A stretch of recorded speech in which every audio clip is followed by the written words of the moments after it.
Hey, my name is James Nicholson. I hope you guys are well. In this video, I want to talk about tracker versus fixed cost mortgages. Now, this comes up in the comments every single day. You guys ask me to do a video on this.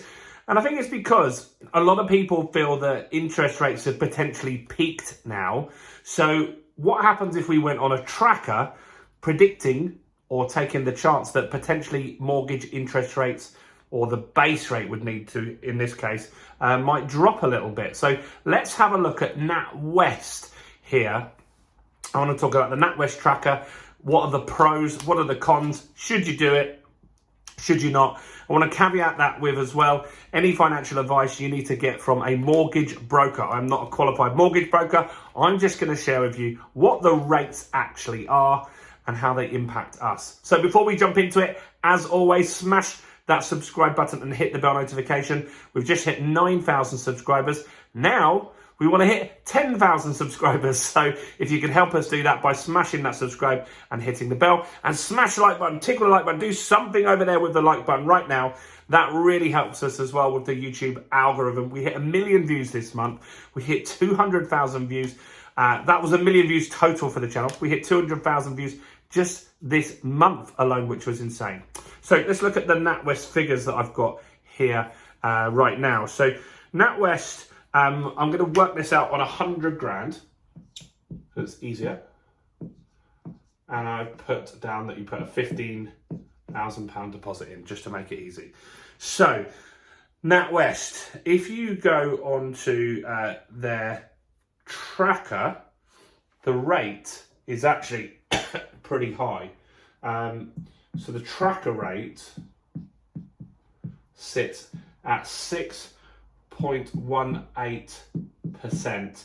So you'd be banking on the Bank of England base rate coming down in order for that to move down in your favour. So if you borrowed 100 grand, you would be paying £611 per month on a mortgage payment, and that has monthly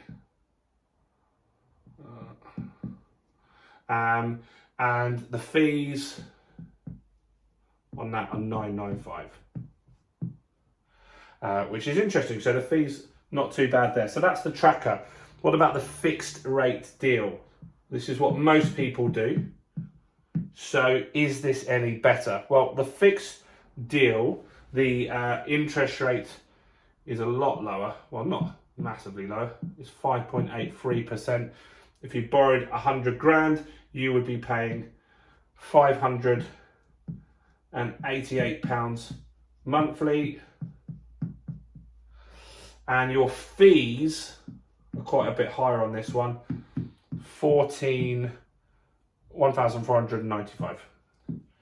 Okay, so in looking at that, it looks like fixed is slightly better.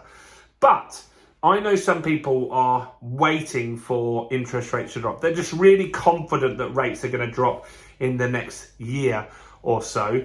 And so they want to be able to jump onto that. Now, both deals, the tracker and the fix, have early repayment charges. So let's look at those, because I think that's going to be the decider here when you're thinking about this. So to leave early on the tracker, you're going to pay 0.5%.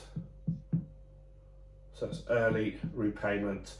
And on the fixed, the early repayment is 1.5%. It's a big difference there. If you borrow 100 grand, £1,000 difference in the fees there.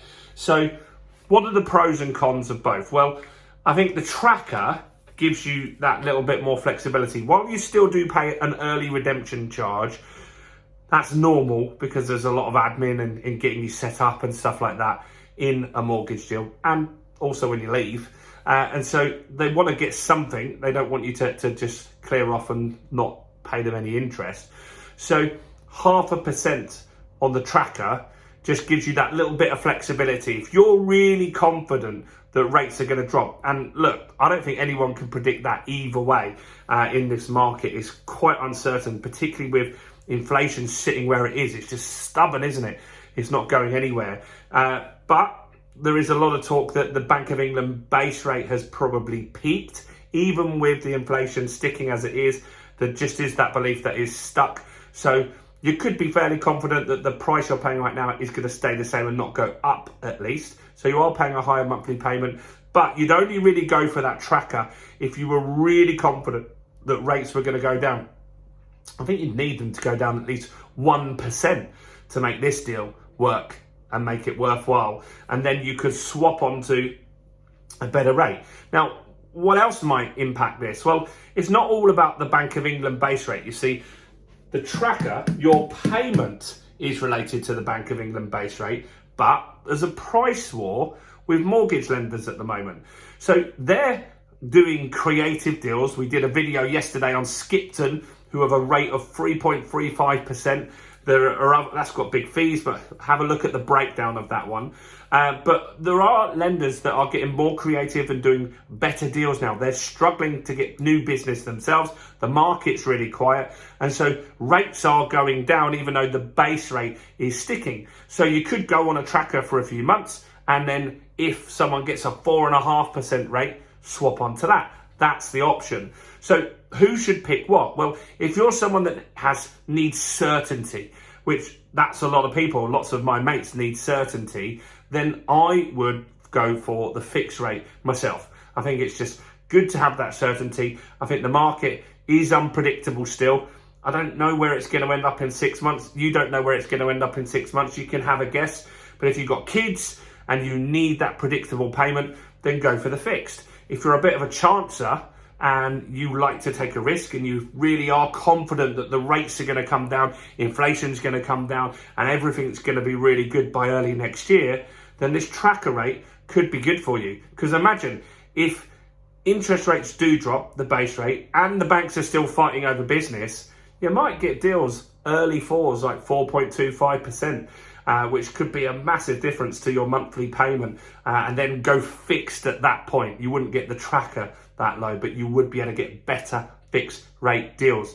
So I think if you're interested in trackers, go and speak to a broker. Look at all of the lenders out there in the market. Look at what the price is after your fixed term, because a lot of these, it was going up nearly 9% afterwards. So you want to make sure that you're going to be able to get off of their rate onto another lender after your 2-year period is up. So there's not, when this started, when the interest rates were going up, there were people that were going on trackers. They were confident that the market was not going to go up as high as it did. They probably didn't do so well on it now, but we're a different case now. We're at the peak of the interest rates. It might go up another 0.25%, something like that. So this is something you might want to consider and go and do some investigation and see how the sums work out for you. What do you think? What do you want? Are you a tracker or a fixed person? When I started investing in 1999, everyone was on variable rates, and that's why the 2008 crash was brutal. Now, most of us are on fixed rates. But what about you? Let me know in the comments. Do smash that subscribe button, smash the like button, and go and check out some more content. Why don't you go and watch this video right here?